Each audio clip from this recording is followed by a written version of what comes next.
What's up? Welcome back to Mike's Tool Reviews. On this episode, we're talking about Harbor Freight top 5 mechanics tools that I think could serve automotive tech well.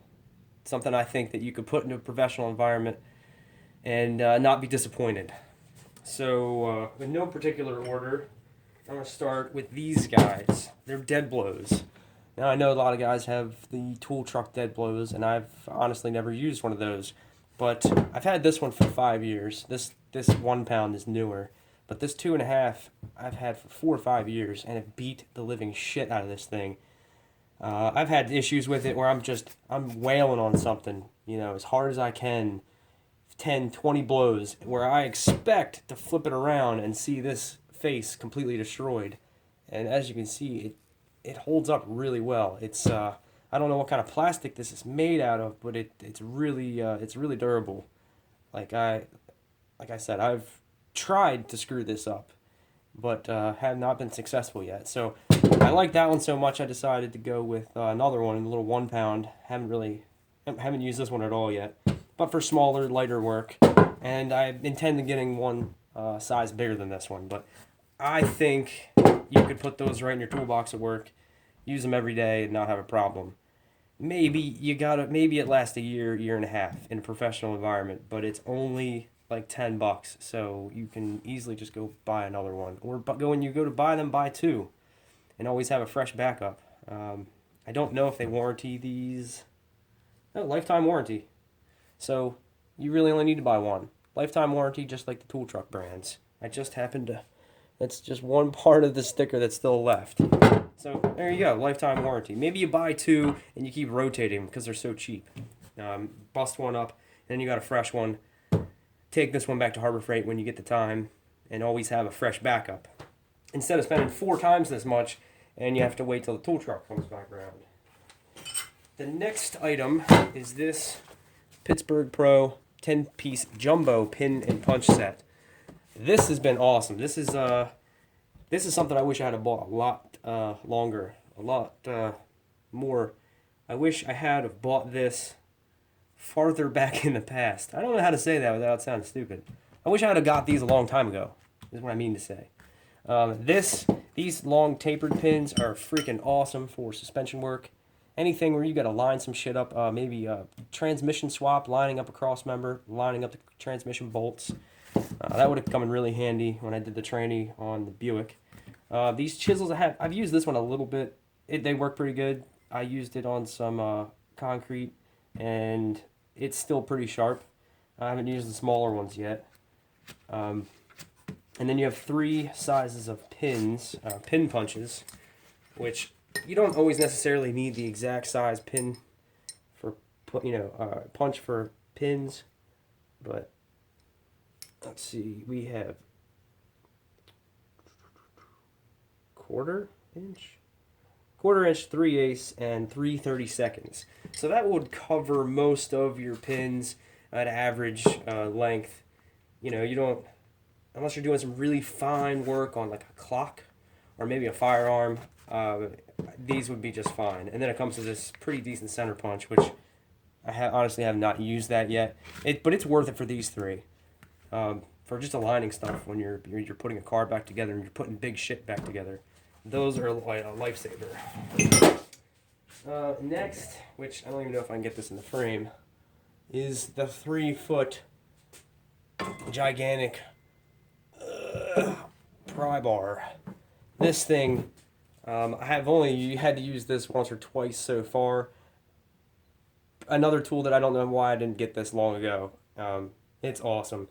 For this plus those pins and a buddy, and you can make anything fit on a car. You can wedge anything into anywhere, just with enough determination and big fucking pry bar. In fact, all their pry bars are pretty decent. I got almost a full set of them. I got this one. This was my big dog in the past, but it's just not big enough for some of the jobs I've had to put this one through. But it's thick as shit. This is probably 5/8 inch thick square shaft here, big flat angled head at the end, and then just a massive fucking handle. and it kind of needs it. Look at that. You could fit like 5 hands on that handle. That's one of my favorites of all time. I don't know how I lived without that before.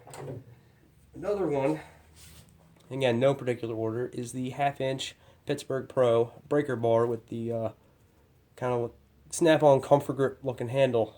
This is awesome too. I had a bolt. It was a lower control arm mounting bracket bolt on the Subaru, and I'm doing this on the ground underneath the car. And no matter what I tried, I'd be underneath the car trying to grab onto something, and everything I would use, I would just end up sliding myself along the ground.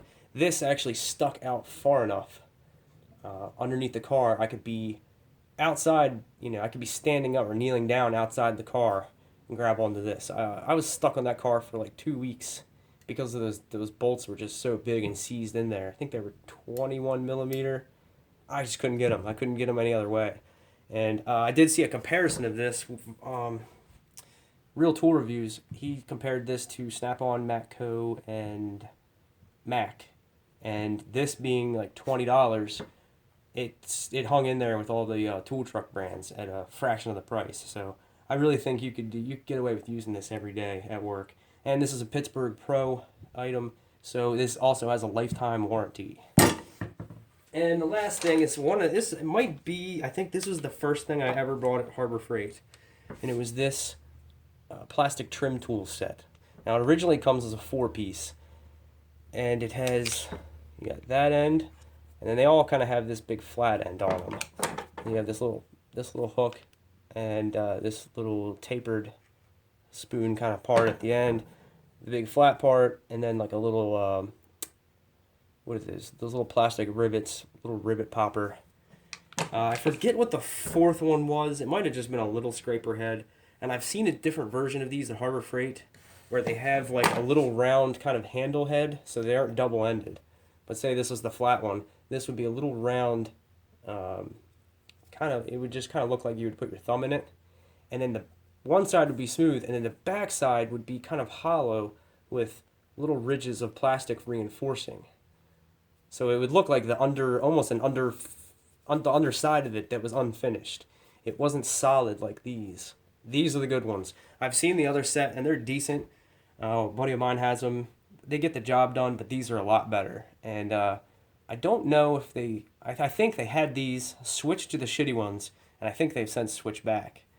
So last time I was there, I saw these. But I think this is my first Harbor Freight purchase ever, and taking apart many a Chevrolet interior without destroying all of the fasteners, which is a rare occasion. So that's it. The plastic pry bar set for interiors, the big Bertha breaker bar, pin punch set, dead blows, and this gets an honorable mention. This soft-faced hammer here. I guess it's 2 different softnesses. This is a Pittsburgh item. This thing's been really good too. I've wailed on this thing a couple of times, and it's put up with the abuse. So that's it. Top 5 Harbor Freight mechanics tools that I think could survive in a professional environment, especially with a lifetime warranty on a couple of these things. They may all be lifetime warranty, but how can you beat that? Like the cheapest version of something with a lifetime warranty.